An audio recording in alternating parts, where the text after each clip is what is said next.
Greetings, fellow tarot travelers, tripping through the tetrahedral triptych of cards I shall lay before you. I'm Tarot Torch, and it has come to my attention that Iran is currently celebrating its 40-year anniversary of Islamic Revolution. In his address to the demonstrators gathered at Tehran's Azadi Square, known as Freedom Square on Monday, Iranian President Hassan Rouhani dismissed U.S. imperialism, which is trying to isolate Tehran, claiming that the U.S. and its sanctions could not break the will of their Islamic Republic. Iran is home to one of the world's oldest contiguous major civilizations, with historical and urban settlements dating back to 7000 BC. George Wilhelm Friedrich Hegel says the Persians are the first historical people. The Medes unified Iran as a nation and empire in 625 BC. The Achaemenid Empire, founded by Cyrus the Great from 550 to 330 BC, was the first Persian Empire, and it ruled from the Balkans to North Africa and to Central Asia, spanning 3 continents from its seat of power in Persepolis. Once a major empire, Iran has endured invasions too, by the Greeks, Arabs, Turks, and the Mongols. Iran has continually reasserted its national identity throughout the centuries and has developed as a distinct political and cultural entity. The Muslim conquest of Persia between 633 and 654 ended the Sasanian Empire and is a turning point in Iranian history. Islamicization of Iran took place during the 8th to 10th centuries, leading to the eventual decline of Zoroastrianism in Iran. In recent history, the Iranian Revolution, also known as the Islamic Revolution, was a revolution that transformed Iran from an absolute monarchy under the Shah Mohammad Reza Pahlavi to an Islamic republic under Ayatollah Ruhollah Khomeini, one of the leaders of the revolution and founder of the Islamic Republic. Its time span can be said to have begun in January of 1978, with the first major demonstrations, and concluded with the approval of the new theocratic constitution whereby Ayatollah Khomeini became supreme leader of the country in December of 1979. Currently, on May 8, 2018, President Donald Trump revoked the nuclear arms treaty passed by President Barack Obama, which ended all inspections of nuclear facilities that could produce weapons-grade uranium. Also revoked were plans to sell $20 billion worth of aircraft to Iran. Iran has extended its military influence through its international military arm of Hezbollah. Currently, Hezbollah operates in such places as Lebanon, Syria, Yemen, Iraq, Chechnya, Egypt, and South America, where Hezbollah has established strong ties with drug cartels for fundraising through drug sales and needed money laundering to pay for its military adventurism. Hezbollah has a military branch known as the Jihad Council, one component of which is Al-Muqawama al-Islamiyah, and it is the probable sponsor of a number of lesser-known militant groups, some of which may be little more than fronts for Hezbollah itself, including the Organization of the Oppressed, the Revolutionary Justice Organization, the Organization of Right Against Wrong, and the followers of the Prophet Muhammad.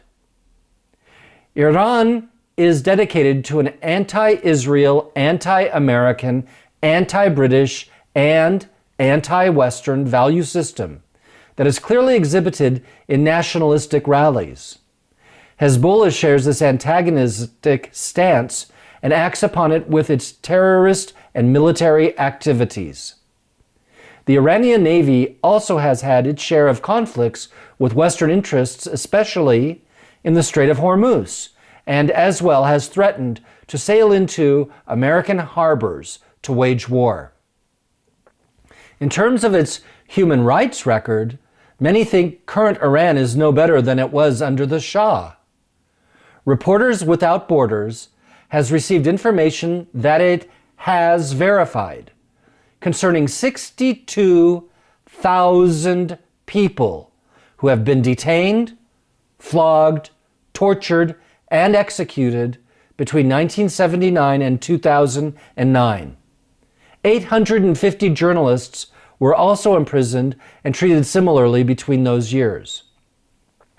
According to Amnesty International, over 7,000 people were imprisoned last year for holding controversial views, half of which whom dared to protest against the government. Is Iran a threat to the US? Is Iran a threat to the EU? Is Iran a threat to Israel? Will Iran shed its theocracy and modernize? Will Iran win its war against the modern industrialized world, or will it be conquered? Is there an upcoming war against Iran to start soon? Will Iran ever stop its human rights abuses? Well, these are big questions for which we have no answers. And when there are questions and no answers available, it's time to confer with the tarot.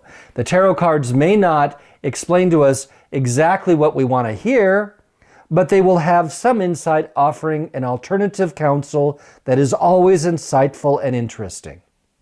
Now, I don't have or own an Iranian deck. In fact, the only decks that are Middle Eastern in nature are produced by Europeans, because Muslims do not believe in making renditions of art that have people's faces in it. It's against Islam. So the tarot cards are filled with this, and therefore I've chosen to work with a very beautiful deck. It's not topical, but it's a fun deck to work with. And this is the Tarot de Marseille by Jodorowsky and Camon. Now, Camon is a family name that has been making cards since the 16th century, I believe. And Jodorowsky found the descendant of that family and has produced a book and as well a tarot deck that is based on this tarot deck. And it's really a wonderful tarot deck. And they're the names Alexander Jodorowsky and Philip Camon. And so you can buy this almost anywhere, even Amazon has it, and I highly recommend it to anybody who's working with Tarot de Marseille. So the first thing we'll do is we will shuffle the cards. That's always a good beginning. It gets things moving in the right direction. And we're asking the cards to please reveal us truth about Iran. We're concerned about what they suffer in the interior of Iran with human rights abuses. We're concerned about their threats of war with other countries. And with no missile treaty, we're also concerned about them developing nukes. And we're concerned about the adventurism of Hezbollah. It's definitely a warring nation. And war, no matter how much patriotism, how many flags, and how many songs surround it, is always a very negative and horrible experience, killing thousands, if not millions of people. So here we have the cards. They are ready. Let's see what they say about the country of Iran. And the first card is the Seven of Swords. Now, the Seven of Swords is a very interesting card. This card is all about sharpness. Sharpness of intellect, and it really has to do with the sharpness of mind that can come up with plans, or it comes up with ideas of how to undermine systems. So for example, if the Iranians want to overthrow the Israelis, they might come up with a plan, or a strategy is probably a better word, how to do it by attacking their cyber systems or something of the sort. So this is about strategy. The next card is the Three of Wands.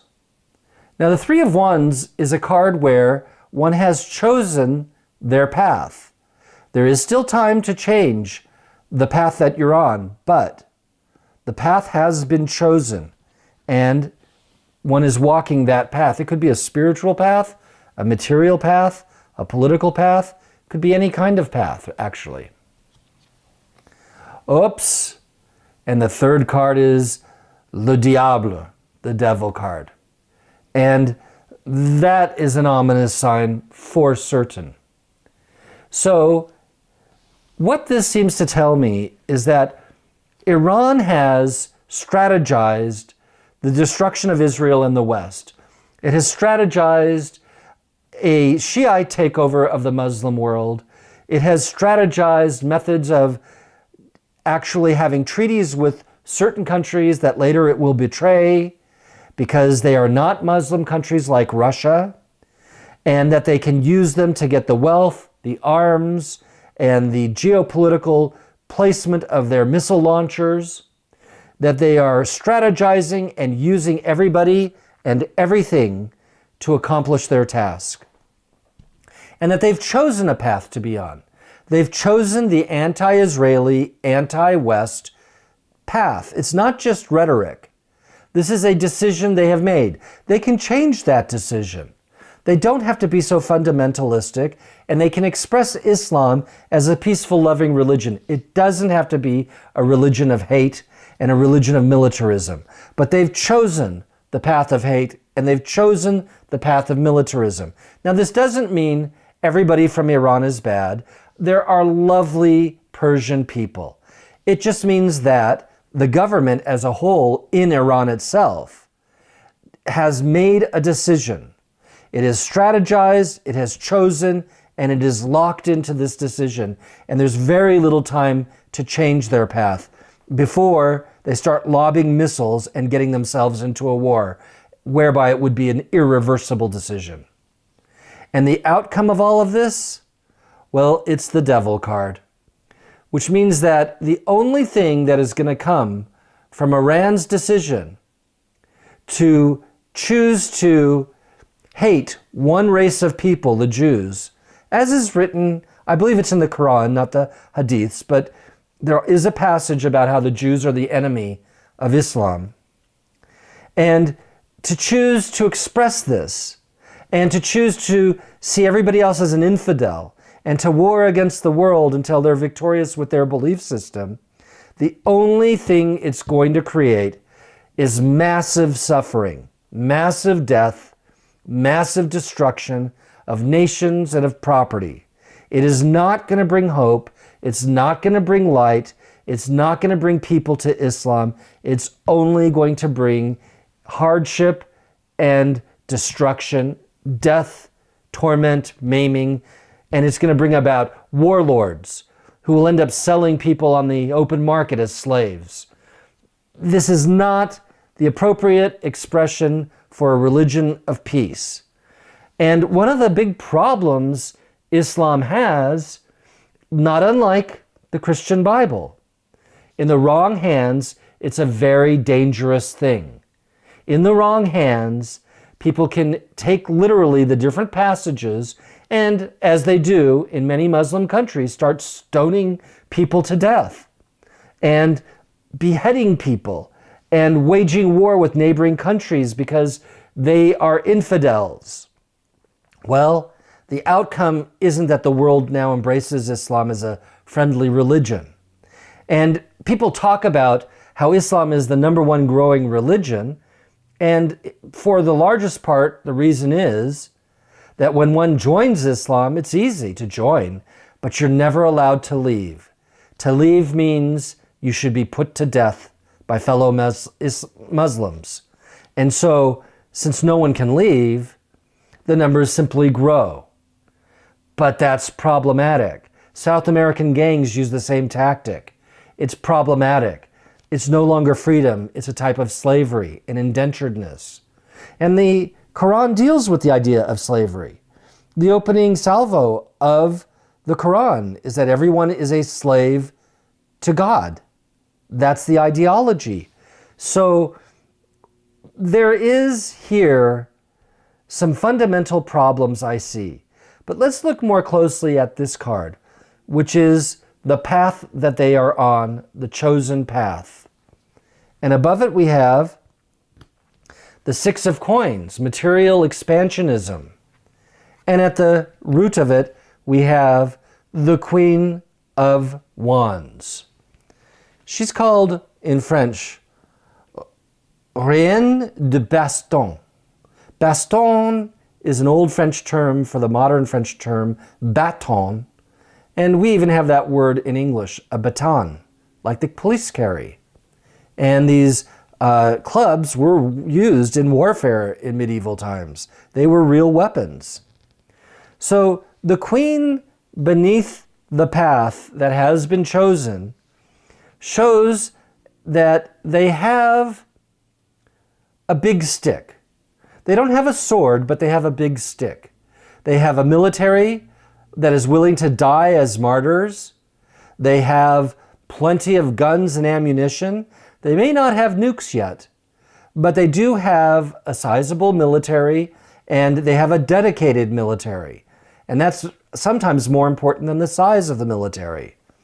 And they have written literature. This baton can easily be the Quran. So they have an ideology, they have an armory, and it may be a primitive armory, once again, because it's a club, not a sword, but they are prepared for battle. And this card is so interesting because it speaks of material expansionism.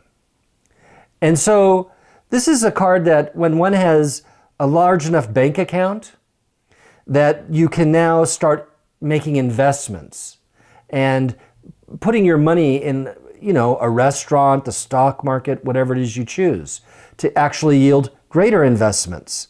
And we know that Iran has oil and oil money, and it wants to expand. But the problem is that the path that's been chosen and their armaments and their ideology, no matter how much they expand and how much money they make, it's still going to lead to the devil card. In other words, you can make a person rich, but if they're hell-bent on killing someone, they just use a nicer gun.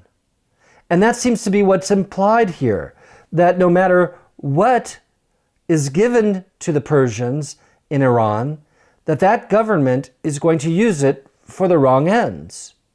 It couldn't be more clear. And so my advice to the country of Iran, as strange as this sounds, if there ever is a time when the government collapses in Iran, please check the astrology and then start a new government with a better astrology chart. It'll have a better destination and a better outcome and a better intention. We either live with love and peace in our hearts, or we live with fear and hatred. Fear and hatred makes war. It makes slavery. It makes all kinds of poisons that are on the earth, including greed, anger, and ignorance. But walking with faith of true love and true peace in your heart makes a person charitable, sharing, giving, concerned, and compassionate. These are two different paths we can walk in life. And it just seems, from the cards as they're explained here with the devil outcome, and with strategy at the beginning, and armament and ideology at the root, and only material expansionism as some kind of desired goal, that the path that has been chosen is not peace and love, but it may be that of fear and hatred.